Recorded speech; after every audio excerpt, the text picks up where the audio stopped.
कारण आजचा जो हा पहिली कॉन्फरन्स आहे ती MSME करता आपण आयोजित केलेली आहे की इंडस्ट्री 4.0 नक्की काय आहे. 2011 मध्ये जर्मनीमध्ये याच्याबद्दल बोलणं सुरू झालं. 2015ला वर्ल्ड इकॉनॉमिक फोरममध्ये त्याची चर्चा झाली आणि गेल्या 4-5 वर्षांमध्ये भारतात सुद्धा त्याचे वारे व्हायला लागले की लोकांमध्ये त्याची चर्चा व्हायला लागली आहे. पण नक्की इंडस्ट्री 4.0 आहे काय हे अजूनही MSMEsना माहीत नाही किंवा त्याच्याबद्दलचं त्यांना अज्ञान आहे. तर त्याच्यावर आज थोडं ज्ञानाचा वर्षाव करण्यासाठी आपल्या सगळ्यांची इथे मदत होणार आहे. सो सर, मी स्ट्रेट फॉरवर्ड आपल्या तिघांना एक प्रश्न करेन, तो तिघांसाठी असेल की इंडस्ट्री 3.0 आणि 4.0 मधल्या डिफरन्सेस काय आहे आणि इंडस्ट्री 4.0 नक्की काय आहे.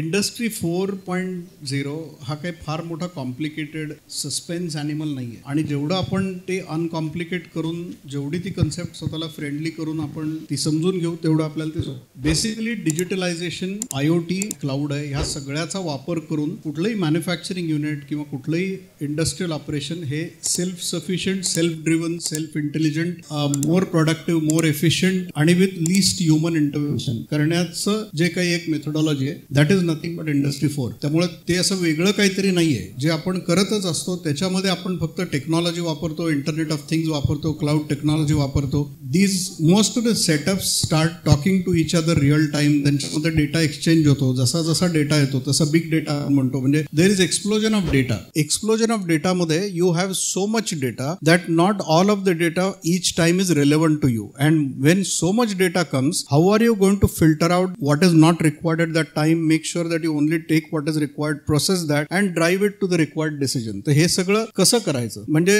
समजा तुम्हाला सांगितलं की एक बुफे आहे, you can eat whatever you want, एक 700-800 आयटम आहेत आणि प्रचंड मोठा हॉल आहे, but your time starts now and you must be out in half an hour. तर you can't even see what is available. Forget about choosing, taking what you like. You can't even use that half an hour to go around and see what is available. म्हणजे एवढा जर तुमच्याकडे options आहेत, एवढे data points आहेत, तर तुम्हाला हवं ते काय आहे त्याच्याप्रमाणे आपण ते घेतलं, कन्झ्युम केलं, यूज केलं and then you are out to next thing. This is what it is. So unconnected गोष्टी आहेत. तुमचे कन्व्हेअर बेल्ट्स असतील, तुमचं डिझाईन असेल, मॅन्युफॅक्चरिंग लाईन असेल, क्वालिटी कंट्रोल असेल, मग क्वालिटीमधनं तुमची SQC असेल, how to improve further quality, right. तुमचे rejected pieces 2 in a million, 1 in a million, 10 in a million हे जे रेशोज असतात, how to improve those ratios. ह्याच्यामध्ये आपण इंटरकनेक्टेड थिंग्स, इंटरकनेक्टेड IoT वापरून सेल्फ ड्रिव्हन करणं is industry 4. Sorry for long answer.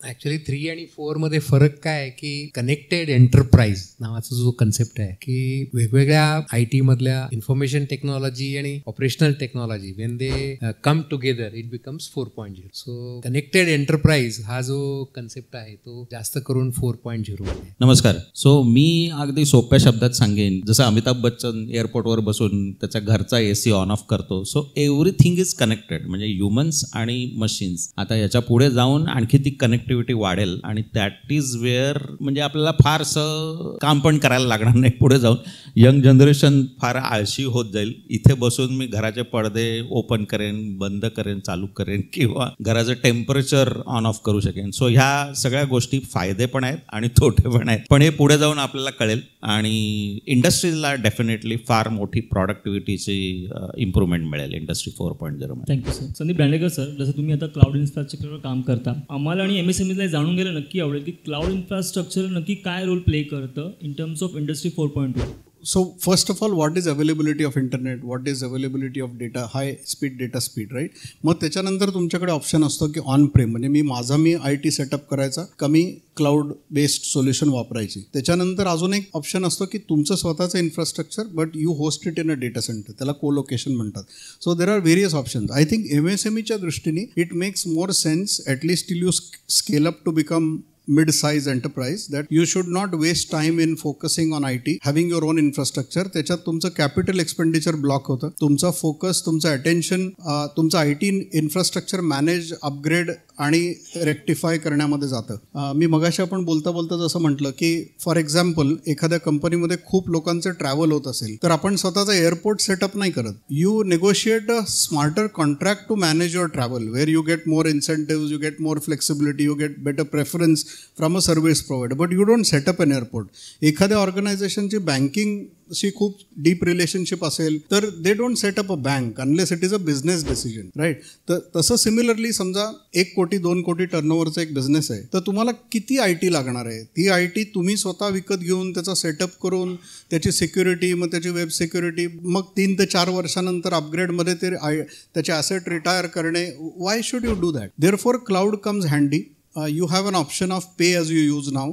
So capex versus opex, तुमचा cash flow सोपा होतो. तुम्हाला जसं तुम्ही वापरता तसं तुम्ही पैसे देऊ शकता. दुसरी गोष्ट, यू कॅन यूज, आता समजा ब्लॅक डे आपण म्हणतोय, त्याच्यात 4 ते 5 दिवसात खूप मोठे सेल असतात. म्हणजे समजा त्यावेळेला त्यांचे इन्फ्रास्ट्रक्चर रिक्वायरमेंट ही त्यांच्या नॉर्मल डेच्या 20, 30, 40 टाइम्स असते. मग तेवढं इन्फ्रास्ट्रक्चर आपल्याला वर्षातनं एकदा किंवा दोनदा लागणार आहे, म्हणून तेवढं आपण करायचं का, ज्या वेळेला लागेल तेवढं इलॅस्टिक डिमांडमध्ये आपण कोणाकडून घ्यायचं, वापरायचं. वापरून झालं की you just return it, again become lean and start your lean operation. So ह्या फ्लेक्सिबिलिटीज सगळ्या आज अवेलेबल आहेत क्लाउडमुळे, आणि त्या MSMEनी त्याचा ॲडव्हान्टेज घेतला पाहिजे. You should not lock-up your capital or attention in something which is non core, असं माझं म्हणणं आहे. संदीप राऊत सर, तुम्हाला मला सेम प्रश्न करायला आवडेल की जेव्हा आपण डिजिटल ट्रान्सफॉर्मेशन म्हणतो, इव्हन आजच्या टॉपिकमध्ये आपण ते मेन्शन केलेलं आहे, सो डिजिटल ट्रान्सपोर्टेशन कशा पद्धतीने MSMEला सपोर्ट करतो? वेल, मी असं म्हणेन की ट्रान्सफॉर्मेशन हा शब्द फार महत्त्वाचा आहे. तो डिजिटल हा त्याच्यामध्ये एक ॲड झालेला आहे. आपले जे लघुउद्योजक आहेत, MSME जे आपण म्हणतो, त्यांच्यामध्ये ट्रान्सफॉर्मेशन कसं आणावं आणि डिजिटल टेक्नॉलॉजीज कशा ॲडॉप्ट कराव्या हे फार म्हणजे आपल्या लाईफमध्ये जर आपण म्हटलं तर Aadhaar is one of the biggest transformation I would say. आता तुम्हाला कुठेही बँकेत गेलात किंवा कुठे गेलात तर थंब इम्प्रेशन देऊन तुमचं KYC होतं. Isn't it a very fast process and this is the part of transformation. So जेव्हा केव्हा लघु उद्योजकांना आपली प्रॉडक्टिव्हिटी इम्प्रूव्ह करायची आहे,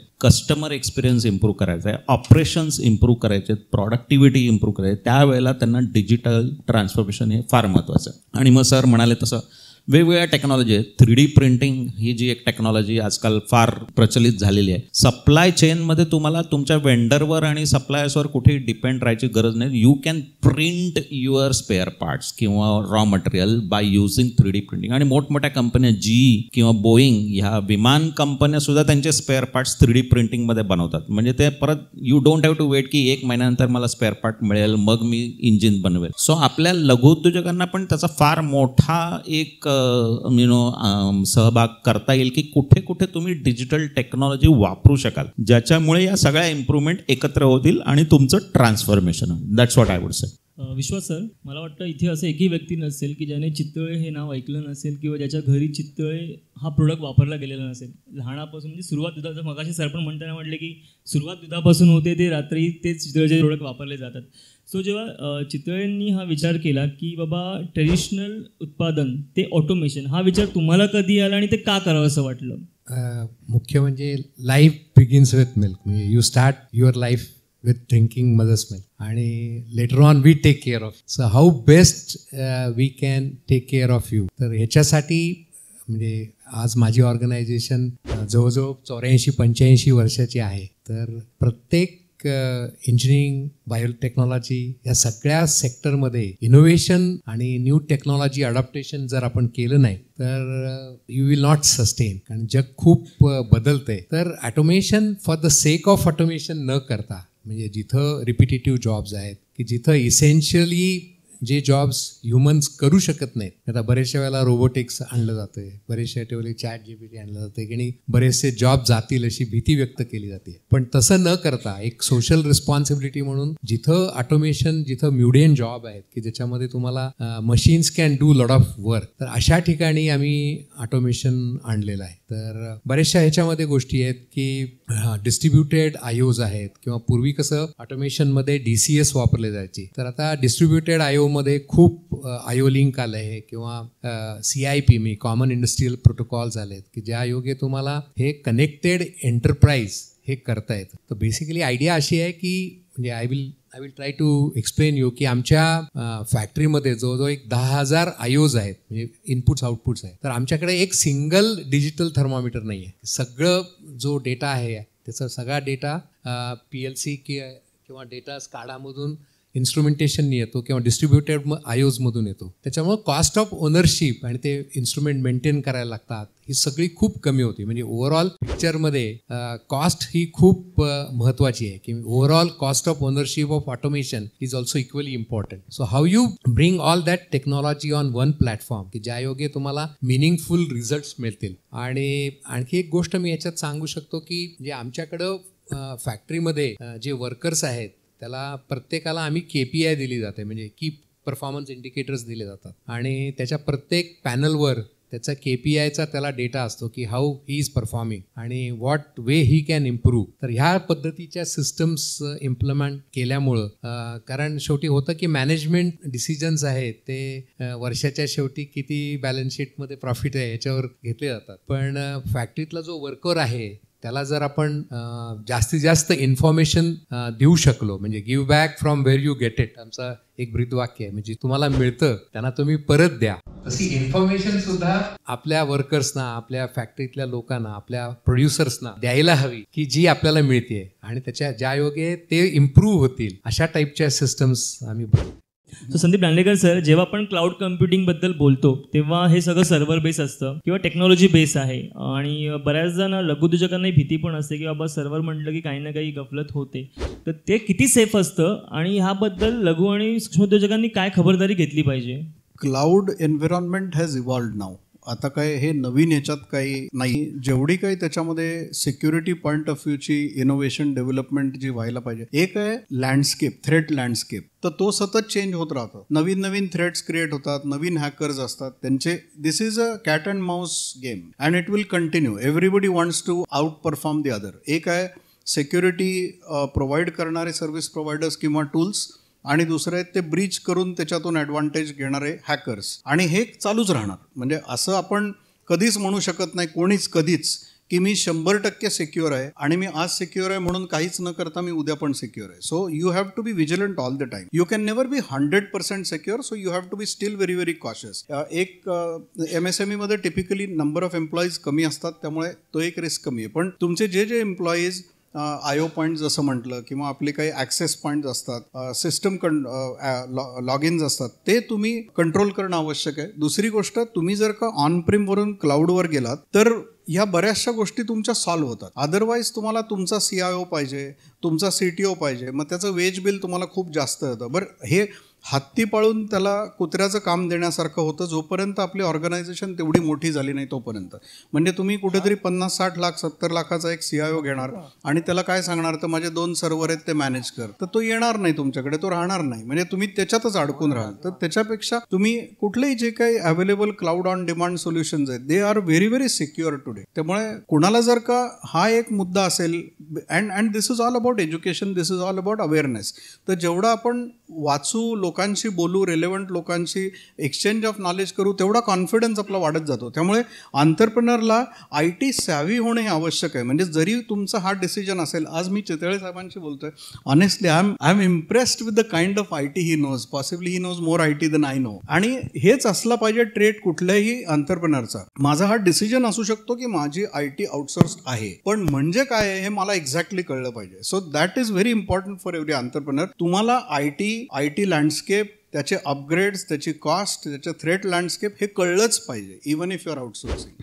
डिजिटल ट्रान्सफॉर्मेशनची आपण ज्याबद्दल बोलतो तेव्हा डेटा ॲनालिटिकल काय रोल प्ले करतं आणि MSMEनी त्याबद्दलची कुठली गोष्ट गांभीर्याने घेतली पाहिजे? वेल, अनालिटिक्स आता बघायला गेलं तर 24/7 सगळ्यांना इम्पॉर्टंट आहे. आता तुम्हाला जे आजकाल मोबाईलवर सुद्धा बँकेचे SMS येतात की तुम्हाला 5 लाख लोन फ्री देतोय, किंवा फ्री म्हणजे नॉट फ्री, पण तुम्हाला हे 5 लाख लोन देतोय. तर 5 लाख बँकेकडे नंबर येतो कुठून? तर तुमच्या प्रोफाईलवर ॲनालिटिक्स करून, किंवा फेसबुकवर आपण जे काय सर्फिंग करतो, इंस्टाग्राम जे काय बघतो, आपली जी डिजिटल फुटप्रिंट आपण क्रिएट करतो त्याच्यावर बिझनेसवाले लोक किंवा बिझनेसेस ॲनालिटिक्स करतात. म्हणजे डेटाचा तो ॲनालिसिस करून तुमच्या प्रोफाईलवर तुम्ही काय बाय करू शकता ह्याच्यावर त्यांचा अभ्यास सुरू होतो.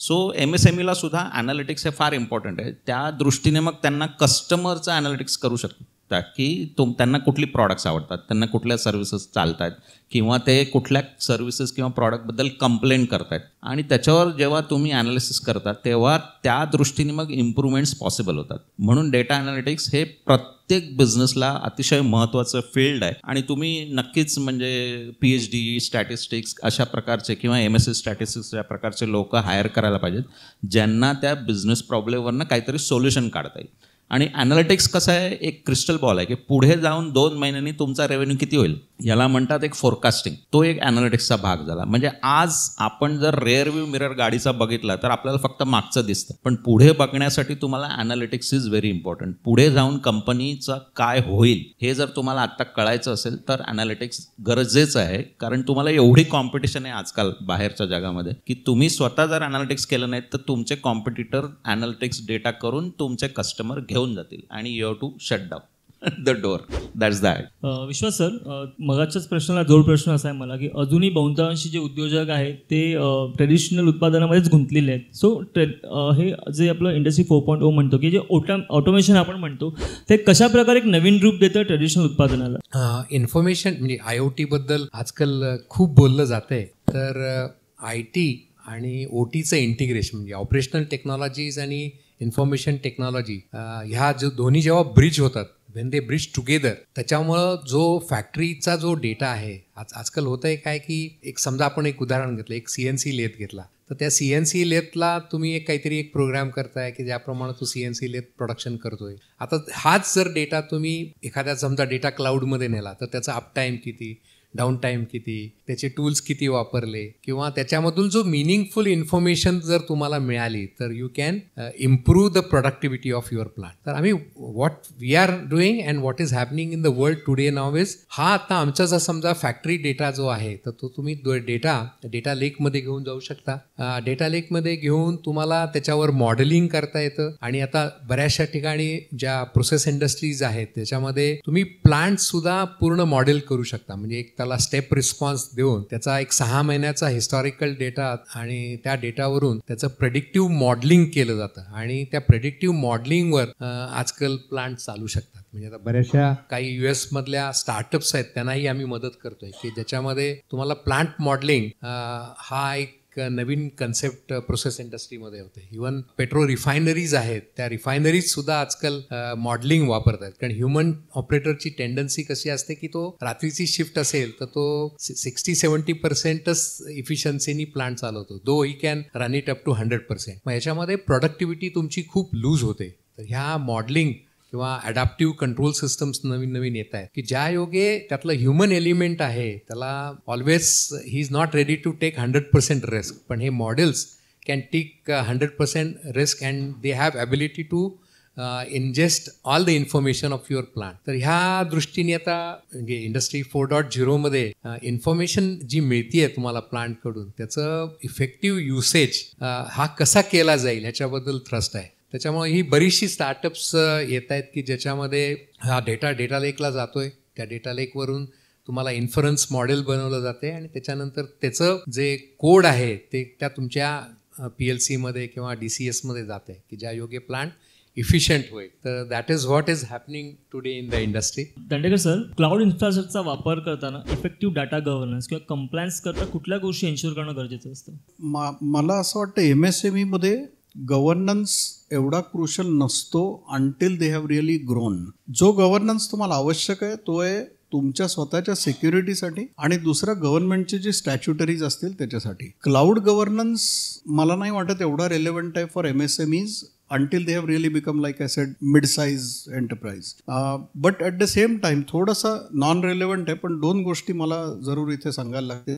एक, चितळे साहेब तुम्ही फार महत्त्वाची गोष्ट मगाशी म्हणालात की ट्रेंड म्हणून काही करण्यात पॉईंट नसतो आणि ते आपला अवेअरनेस आहे. म्हणजे वन्स अंडरस्टँडिंग की what is industry 4, what tools are available, माझा स्वतःचा कोर बिझनेस काय आणि त्याचं लँडस्केप काय आहे. तर ट्रेंड म्हणून कुठली गोष्ट आपण करू नये. तो करतोय म्हणून मी केलं हे आज फॅशनमध्ये आहे, because that will force you to take a wrong step. You will spend money in something that is either not useful to you or may be even harmful to you. So don't do something because there is a trend. Decide, does this make sense for me, is this relevant to my business, do I need it, is it doing something for my future, for my tomorrow, then do it. दुसरी गोष्ट, पॅन्डेमिकने आपल्याला एक शिकवलंय की एक pandemic आला, आपले प्रत्येकाची अशी इच्छा आणि प्रार्थना आहे की परत पॅन्डेमिक येऊ नये, पण येऊ शकतो. And we all know that it can happen today. आपल्याला कोणालाच वाटत नव्हतं की जग हे सगळं आपण जे 2 वर्षापूर्वी बघितलं, अनुभवलं, हे कोणीच कल्पना केली नव्हती. त्यामुळे परत जर तशी काही सिच्युएशन आली तर you need two things at any point. म्हणजे तुम्हाला कुठल्याही मध्यरात्री मिनिमम ह्युमन डिपेंडन्सी तुमच्या इन्फ्रास्ट्रक्चरमध्ये, तुमच्या मॅन्युफॅक्चरिंग फ्लोमध्ये असलं पाहिजे. जितकी कमी ह्युमन डिपेंडन्सी असेल तेवढं you will be able to weather such kind of disruption. दुसरी गोष्ट, तुम्हाला मोबिलिटी पाहिजे. म्हणजे एका दिवसात आपण लॉकडाऊन झाला, लोकांनी घरी बसायला लागलं, and then what happens.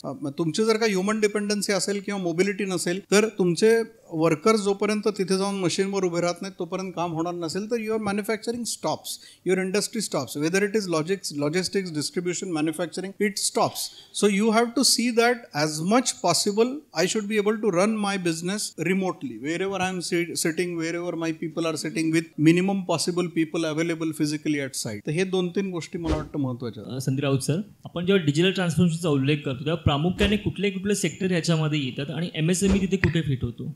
I would say sectors तर सगळेच सहभागी व्हायला पाहिजेत आणि कन्झ्युमर प्रॉडक्ट गुड्स किंवा CPG जे आपण म्हणतो, या लोकांनी हे सगळ्यात पहिलं चालू केलं. कारण आपण एंड कन्झ्युमर आहोत. मला कुठलं प्रॉडक्ट आवडतं, मला त्या प्रॉडक्टचा काय उपयोग करता येईल, यासाठी पहिली सुरुवात CPG वाल्यांनी केली, म्हणजे रिटेल सेक्टरने चालू केली. आणि सगळ्यात उशिरा करणारे लोक हेल्थकेअर आय वुड से. पण आता ते जसं संदीप सर म्हणाले, पॅन्डेमिकमुळे हेल्थकेअरवाल्यांना सुद्धा डिजिटल करावं लागलं. म्हणजे टेलिमेडिसिन हा जो प्रकार नंतर चालू झाला की बाबा डॉक्टर लोक कुठेतरी भलतीकडे होते, पेशंट कुठेतरी भलतीकडे होते आणि त्यांनी त्यांचे सिम्पटम सांगितले, त्यांनी गोळ्या दिल्या आणि मग त्या प्रकारे बऱ्याचशा पेशंट्सना त्यांना वाचवता आलं. सो हेल्थकेअर हा सेक्टर हळूहळू करतोय. पण अशी कुठलाही सेक्टर नाही ज्याच्यामध्ये डिजिटल पॉसिबल नाही. And it is the only option I would say going forward. प्रत्येक बिझनेसने डिजिटलचा काही ना काहीतरी उपयोग करायला पाहिजे, त्यांना स्वतःच्या इम्प्रूव्हमेंटसाठी, कस्टमरचा एक्सपिरियन्स इम्प्रूव्ह करण्यासाठी अतिशय आवश्यक. चित्र सर, मगाशी आपण जेव्हा डिस्कस करत होतो, इव्हन आधी पण आपलं बोलणं झालेलं तेव्हा तुम्ही कन्सेप्टबद्दल सांगितलं, ग्लास टू ग्लास. सो मला ते आमच्या उद्योगाच्या सगळ्यांना ऐकायला आवडेल की बाबा नक्की हे ग्लास टू ग्लास काय आहे? मला वाटतं पॅन्डेमिकचा उल्लेख झाला. आम्ही 2 पुणेकर आज इथं आहोत, तर 12 ते 3 बंद ह्या मानसिकतेमधून आम्ही सगळे आलेले लोक आहे असं मी म्हणेन. पण ह्या पॅन्डेमिकनी काय शिकवलं तर goods manufacturing is not alone A forte. तर त्याचं डिस्ट्रीब्युशन, त्याचं कंझ्युमरपर्यंत पोचणं, त्याची मोबिलिटी ॲप्लिकेशन्स बनवणं आणि डिलिव्हरी त्यांना करणं, ही सगळी ॲप्लिकेशन्स हे खूप इम्पॉर्टंट आहे. तेव्हा हा ग्लास टू ग्लास जो प्रोग्राम आहे ह्या पॅन्डेमिकच्या टाईममध्ये आम्ही हा सुरू केला की ज्याच्यामध्ये जो फार्मर आहे त्या फार्मरचं ॲनिमल आहे की जे ग्रेज करते, त्याच्या ग्रासवर ते मिल्क प्रोड्यूस करते, त्याच्यापासून जो कंझ्युमर दूध रोज कंझ्युम करतोय ते दूध, ते ग्लास, ही सगळी जी प्रॉडक्ट जर्नी आहे ती डिजिटायझेशन करायचं हे काम आम्ही आत्ता ह्या गेल्या 2-3 वर्षात करतोय आणि ती पूर्ण मॉडर्न ॲप्लिकेशनमध्ये करायची. याच्यासाठी आम्ही बरेचसे क्युबरनेट सारखे, तांझू सारखे प्लॅटफॉर्म्स वापरतोय की जे ॲग्नॉस्टिक आहेत, की जे तुम्हाला इझिली क्लाउडमध्ये नेता येतात. जेव्हा बस्ट असतो तेव्हा क्लाउडमध्ये नेता येतात. म्हणजे उदाहरणार्थ एखादा आज सण असेल तर त्या प्रॉडक्टची डिमांड खूप असेल, पॉईंट ऑफ सेल्सची खूप डिमांड असेल तर ते क्लाउडमध्ये तुम्हाला बस्टेबल नेता येतात की परत तुमच्या ऑन प्रेम आणू शकता. तर हे डिजिटल ट्रान्सफॉर्मेशन जे आहे काऊस टू क्लाउड, त्याच्यानंतर आम्ही हे ग्रास टू ग्लास इम्प्लिमेंट केलं. तर ह्या ग्रास टू ग्लासमध्ये म्हणजे आमच्याकडं म्हणजे लॅटरल आणि व्हर्टिकल अशा दोन्ही बाजूनी आपल्याला वी हॅव टू थिंक. तर ॲनिमल डेटा, कारण आपण जे दूध कंझ्युम करतोय की त्याच्यामध्ये A2 मिल्क आहे, जेनेटिक्स आहे, ज्या योगे ॲनिमल प्रोडक्टिव्हिटी वाढता येईल. म्हणजे आपण जर just to give you idea की आपण जगामध्ये सगळ्यात जास्त मिल्क प्रोड्युसर आहोत. आज आपण नंबर 4 इकॉनॉमीमध्ये आहोत, तसे नंबर 1 मिल्क प्रोडक्शनमध्ये आहे. पण at the same time milk production per animal प्रोडक्टिव्हिटीमध्ये आपण पहिल्या 10 मध्ये पण नाही आहे. तर what we did is to have labs which will produce DNA sequenced animals. आम्ही जगातली जी सगळ्यात टॉपमोस्ट जेनेटिक्स कंपनी आहे त्याच्याबरोबर आम्ही कोलॅबरेट केलं. त्याच्याकडून जे बेस्ट जिनोमिकली बुल्स आहेत ते सिलेक्ट केलेत आणि ह्या ग्रास टू ग्लास प्रोग्राममध्ये हे जेनेटिक्स जेव्हा फार्मरच्या गाईला किंवा म्हशीला जे पाडे होतंय ते जेनेटिक्स चांगलं जावं की ज्या योगे त्याच्या आईपेक्षा तिची डॉटर परफॉर्मन्स चांगला राहील, तिची हेल्थ चांगली राहील, तिला डिसिजेस येणार नाहीत. म्हणजे काश्मीर टू कन्याकुमारी आम्ही जवळजवळ 50 लाख ते 1 कोटी सिमेंट डोस, म्हणजे दरवर्षी 50 लाख वासरं आमच्या ह्या ग्रास टू ग्लास प्रोग्राम मधून अख्ख्या भारतामध्ये होत आहेत. तर हे ट्रान्सफॉर्मेशन जे आहे आणि त्याच्यामधली नेक्स्ट स्टेप आम्ही आत्ता करतोय ती म्हणजे सेक्स क्यूड सीमेन. कारण आता आजकाल काय होतं की बऱ्याचशा लोकांना जे मेल्स आहेत ते कुणी वापरत नाही, ट्रॅक्टर्स येत आहेत, यांत्रिकीकरण होते, तर त्याच्यामुळं कुणालाही मेल्स नको आहेत. म्हणजे gender bias is on female now, everybody wants female. तर भारतामध्ये पहिल्यांदा म्हणजे किंवा एशिया पॅसिफिकमध्ये पहिल्यांदा आपण जेंडर स्क्यू लॅब एस्टॅब्लिश केली आहे. त्याचं नाव आहे ब्रह्मा. म्हणजे ब्रह्मा, विष्णू आणि महेश. तर त्याच्यामध्ये ब्रह्मा हा क्रिएटर आहे, म्हणजे इट क्रिएट समथिंग. तर ही Brahma lab gender skew semen बनवती. त्याच्यामध्ये बऱ्याचशा लोकांना वाटतं की डेअरीवाला माणूस IT लोकांच्यावर काय बोलतोय. तर त्याच्यामध्ये highly advance lessors, advance biotechnology, advance air handling, advance production data, म्हणजे ह्याच्यामध्ये एक सर्व टेक्नॉलॉजीचा संगम हा ह्या सगळ्या टेक्नॉलॉजीमध्ये आहे की ज्याच्या योगे तुम्हाला गाईला गायच होईल, म्हशीला म्हैसच होईल. आणि successfully last 4 years we are producing आणि millions of farmers are getting benefited. तर ही सगळी जी जर्नी आहे डिजिटल ट्रान्सफॉर्मेशनची ग्रास टू ग्लासमध्ये, म्हणजे रिव्हर्स ट्रेडिंग. म्हणजे आता तुम्ही काय करता, एखादं प्रोडक्ट बनवतोय आपण MSME मध्ये, तर ते परत प्रोडक्ट जाऊन कंझ्युमरपर्यंत पोहोचतंय आणि कंझ्युमरकडून परत तुम्हाला पैसे येत आहेत. तर हे पूर्ण ट्रान्सफॉर्मेशन जे आहे ते पूर्ण डिजिटाईज कसं करता येईल. म्हणजे पॉईंट ऑफ सेल्स आमचं आहे आणि पॉईंट ऑफ परचेस आहे, पॉप टू पॉस असा आमचा एक कन्सेप्ट आहे. तर हे सगळी आमची जी ठाण्यामध्ये पण एक्सप्रेस आहेत ती सगळी आमची कनेक्टेड आहेत. जेव्हा जेव्हा तुम्ही एक भाकरवडीचं पाकिट किंवा श्रीखंडाचा बाउल जरी घेतला तर तो आम्हाला लाईव्हली दिसतोय की तुम्ही ह्या कंझ्युमरनी हा ठाण्यातल्या ह्यानी घेतलेला आहे. तर हे ग्रास टू ग्लासचं आमचं स्वप्न आहे की ज्याच्या योगे फार्मर्सना बेस्ट जेनेटिक्स मिळेल, बेस्ट प्रोडक्टिव्हिटी मिळेल, ॲट द सेम टाइम्स कंझ्युमरला पण चांगलं प्रोडक्ट मिळेल. जेव्हा आपण डिजिटल ट्रान्सफॉर्मेशनकडे वळतो इंडस्ट्री 4.0च्या ओरामध्ये, तेव्हा अपस्किलिंग आणि रिस्किलिंग जेव्हा आपण वर्कफोर्सला करतो तेव्हा काय स्ट्रॅटेजीज अंमलात आणाव्या लागतात? वेल, आता जेव्हा मी एका कंपनीचं डिजिटल पोर्टफोलिओ लीड करत होतो तेव्हा आम्हाला असा प्रश्न आला की एवढ्या 17-60 टेक्नॉलॉजी येत आहेत, कुठल्या टेक्नॉलॉजीवर लोकांना स्किल करायचं. कारण every 1 month or even 15 days new technology is coming up. So बऱ्याचशा प्रोग्रामिंग लँग्वेजेस आहेत, ऑगमेंटेड रियालिटी आहे, व्हर्च्युअल रियालिटी आहे, साहेब म्हणाले तसं वेगवेगळे जेनेटिक्स. म्हणजे आता हे रिव्हर्स मेंटॉरिंग म्हणायला हरकत नाही.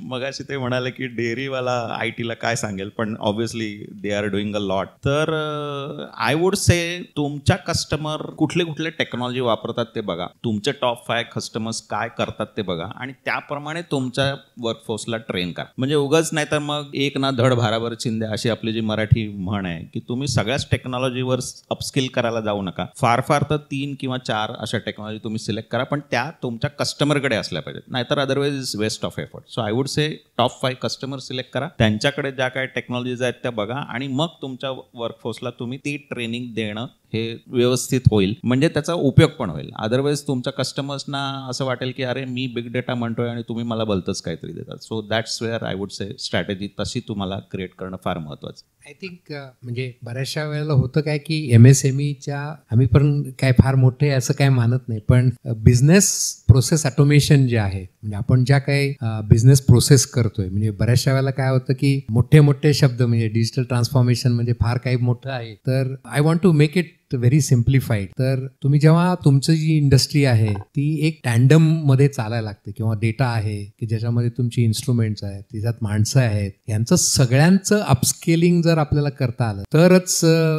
त्याच्या पूर्ण बिझनेस प्रोसेस जी आहे त्याचं ऑटोमेशन होऊ शकतं. तुम्हाला ट्रेंडिंग कळू शकतं की तुम्ही डिसिजिव्ह काहीतरी डिसिजन घेऊ शकतात. म्हणजे नॉर्मली होतं काय की हा एक इन्फॉर्मेशन पिरॅमिड असतो आणि त्याच्या पिरॅमिडमध्ये तुमचे वर्कर्स आणि हे सगळे बॉटम लेवलला असतात, त्याच्यानंतर मध्ये तुमचे ऑफिसर्स येतील आणि नंतर डायरेक्टर्स येतील आणि मग काय तुमचे शेअर होल्डर असतील किंवा ओनर्स असतील अशी येतात. जेव्हा ती इन्फॉर्मेशन जेव्हा ज्या पिरॅमिडच्या खाली असते, सगळ्यात बॉटम लेअरला असते, ती जर इझिली वरती जाऊ शकेल आणि वरून जी काय स्ट्रॅटेजी आहे ती खाली येऊ शकेल, असा जर इन्फॉर्मेशन टेक्नॉलॉजीचा फ्लो किंवा बिझनेस प्रोसेसचा फ्लो आपल्याला जर एस्टॅब्लिश करता आला तर आपली प्रोडक्टिव्हिटी खूप वाढते. म्हणजे एक एक्झाम्पल म्हणून सांगतो की आमच्याकडे प्लांटमध्ये समजा एखादी प्रोसेस आहे की ज्या प्रोसेसचा डेटा त्याचं मॉडेल केल्यानंतर समजा समजा एखादा प्लांट फाऊल झाला, म्हणजे काही खराब झाला, ओव्हरहीट झाला, तर किती वेळा ओव्हरहीट होतो, किती वेळेला त्याला आम्ही गोल्डन बॅच असं म्हणतो. जो ऑपरेटर सगळ्यात जास्त चांगलं प्लांट चालवतो, मग त्याचे पॅरामीटर्स आम्ही कॅप्चर करतो. मग तो कसा त्यांनी चांगला चालवला, मग काय पॅरामीटर्स आहेत, मग ते पॅरामीटर्स अनालाइज करून त्याला रिवॉर्ड करायचं आणि ॲट द सेम टाइम तो डेटा कॅप्चर करून कंट्रोल्स पण त्याच्यावर आणायचे की त्या बाकीच्या ऑपरेटरना त्याच्यासारखाच तो प्लांट चालवायला लागला पाहिजे. तर ही प्रोसेस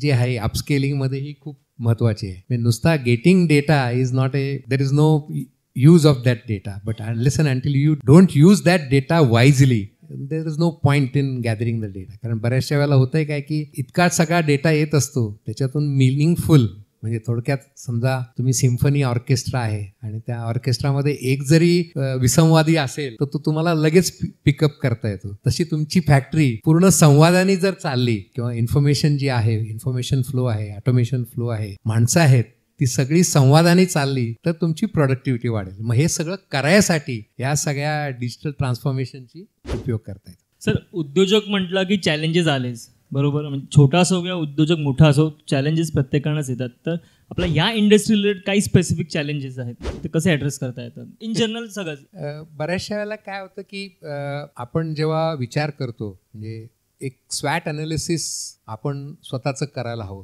म्हणजे आपल्या स्ट्रेंथ काय, आपल्या विकनेसेस काय आहेत आणि थ्रेट्स काय. तर थ्रेट लँडस्केपमध्ये कॉम्पिटिटर्स नवीन काय प्रॉडक्ट बनवत आहेत, आपल्या स्ट्रेंथ म्हणजे आपलं काय कस्टमर आहेत, काय आपली प्रॉडक्ट काय चांगली आहेत. मग ह्या स्वॅट अनालिसिसचा उपयोग आपलं बिझनेस ट्रान्सफॉर्म करायला जेव्हा वापरला जाईल, याच्यासाठी जेव्हा काही तुम्ही सिस्टम्स बनवता किंवा बिझनेस प्रोसेसेस इम्बाईब करता त्या वर्क कल्चरमध्ये, that really helps you in A longer term. तर उदाहरणार्थ आमच्या बिझनेसमध्ये की पर ॲनिमल प्रोडक्टिव्हिटी खूप कमी आहे भारताची. तर एक ॲनिमल साधारण 3 ते 4 लिटर देतं दिवसाला, व्हेरॅज बाहेरच्या जगामध्ये साधारण ॲव्हरेज 30 लिटर देतं आणि 4 लिटर देतं. तर मग ही आपली काय विकनेस आहे. So can we improve that. तर आम्ही हे जी मगाशी तुम्हाला बोललो की ही जी आम्ही जी फॅसिलिटी बनवली आहे की ज्याच्यामध्ये DNA म्हणजे टेक्नॉलॉजी कशी वापर करता येते. तर DNA सिक्वेन्सिंग हे तंत्रज्ञान साधारण 2000 सालात आलं. साधारण 2010 ते 2015 मध्ये US मध्ये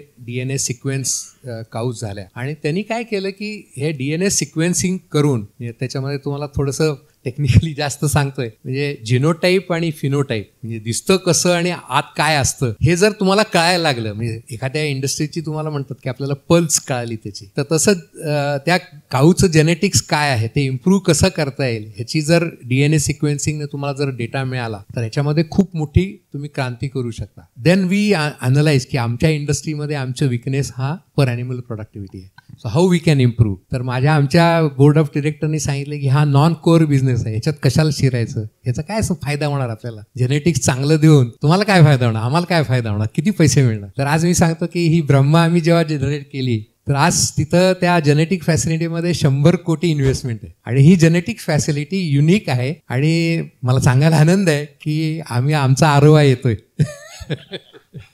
तर नुसतीच ऑटोमेशन करणं किंवा टेक्नॉलॉजी आणणं हा फायदा नाही आहे. एक सोशल रिस्पॉन्सिबिलिटी म्हणून तुम्ही तुमच्या सोसायटीला तुम्ही काय परत देऊ शकता, त्याची प्रोडक्टिव्हिटी वाढवू शकता, हाही एक मोठा सस्टेनेबिलिटीचा एक इश्यू आहे. कारण आपल्याला 80-85 वर्ष हे तुम्हाला इंडस्ट्री चालवायची जर असेल तर तुम्हाला तुमचे जे पार्टनर्स आहेत त्यांची ग्रोथ पण partner in progress is also equally important. तर त्याच्यामध्ये ह्या सगळ्या ज्या मॉडर्न टेक्नॉलॉजीज आहेत की ज्या योगे तुम्हाला त्या टेक्नॉलॉजीजनी त्या फार्मरचं किंवा तुमच्या कंझ्युमरला चांगलं प्रोडक्ट मिळण्यासाठी how we can use it, that is what we are trying to do. Thank you sir.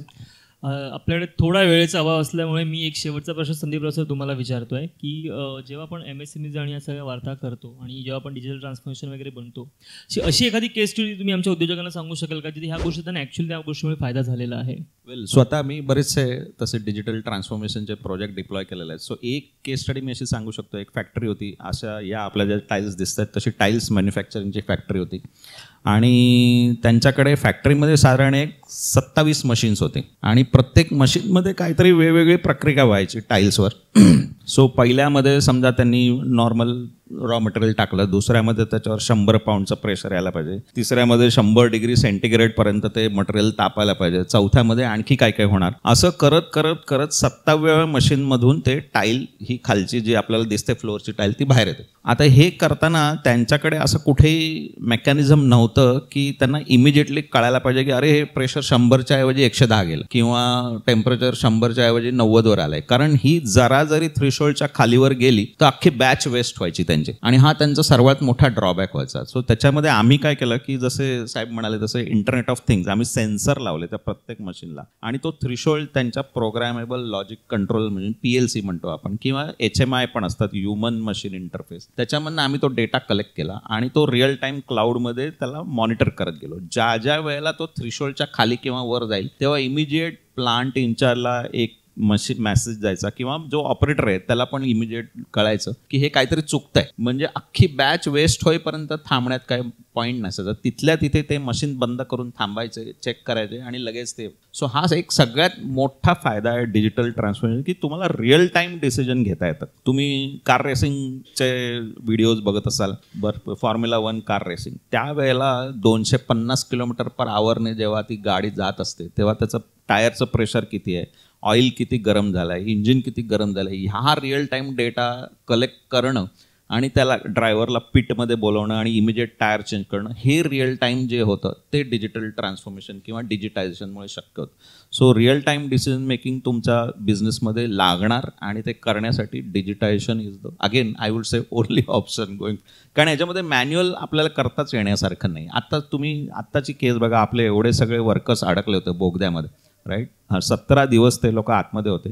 ह्याच्यामध्ये कुठेतरी जर डिजिटायझेशन आपण आणलं असतं तर जरा आणखी सोयीस्कर झालं असतं त्या लोकांना मदत करणं. पण yes, this is a case. मी स्वतः भरपूर अशा डिप्लॉय केलेल्या. Thank you so much sir. I want to add something here. Basically काय होतं की बऱ्याचशा वेळेला usage of technology to make life easier असा वापरल्या जात नाही. तर आम्ही आमच्या जो काउज टू क्लाउड म्हणून एक प्रोग्राम ड्राईव्ह केला, त्याच्यामध्ये 50,000 गायींचा प्रोडक्शन, काही मशीनचा प्रोडक्शन डेटा, त्यांची ब्लड प्रोफाईल्स, त्यांची ॲनिमल हेल्थ, हा सगळा आम्ही रिअल टाईम बेसिसवर कॉल सेंटर एस्टॅब्लिश केला आणि त्यांना डेटा त्यांच्याकडून घ्यायचो आणि त्यांना डेटा द्यायचो की तुमची म्हणजे समजा एखादी, आपण आता आजकाल बघतो की तुम्ही कार घेतली की 10,000 किलोमीटर झाले की तुम्हाला कॉल सेंटरकडून फोन येतो की 10,000 किलोमीटर झाले, आता सर्व्हिस करा. तर अशा 50,000 गायींना त्यांना काय सर्व्हिस करायला पाहिजे असा डॅशबोर्ड्स आम्ही बनवलेत की ज्या योगे तुम्हाला सांगता येतं की बाबा आज तुझी गाय विणार आहे की तिला काळजी घे, किंवा तिला जे पाड होणार आहे त्याला व्हॅक्सिनेट कर, त्याचे ब्लड प्रोफाईल्स कर, की ज्या योगे तुम्हाला ही डेटा जो आहे त्या डेटावरून मिनिंगफुल इन्फॉर्मेशन करून त्या फार्मरच्या लाईफमध्ये if you are able to improve his productivity, अशी खूप उदाहरणं आहेत. म्हणजे एक फॅक्टरी फ्लोअर आहे, फॅक्टरी फ्लोअर हा एक पार्ट झाला, पण socially helping people with technology is equally important. आणि मला असं वाटतं की एक डिजिटल डिवाइड आहे आत्ता सगळ्या मेट्रोमध्ये, सगळ्या शहरामध्ये डिजिटायझेशन, इंटरनेट हे सगळं येते. पण आता जेव्हा 5G पण खेड्यात पोचेल तेव्हा हे कनेक्टेड म्हणजे ह्युमन्स सोशल मीडियाने नुसते नाहीत तर या इन्फॉर्मेशननी जेव्हा कनेक्ट होतील तेव्हा प्रोडक्टिव्हिटी आणि ॲनिमल हेल्थ किंवा आपल्या कस्टमरला बेस्ट प्रोडक्ट मिळण्यासाठी ह्या टेक्नॉलॉजीचा जर आपण उपयोग केला तर आपली प्रोडक्टिव्हिटी वाढेल. Thank you so much sir. वेळेअभावी आपल्याला इथे थांबावं लागतंय. तुम्ही जे काही सांगितलं डेफिनेटली ते आमच्या उद्योजकांना खूप मदतपूर्ण होणार आहे. थँक्यू सो मच सर तुमच्या वेळेबद्दल आणि तुम्ही दिलेल्या माहितीबद्दल. आणि आम्हाला अजूनही पुन्हा ऐकायला आवडेल.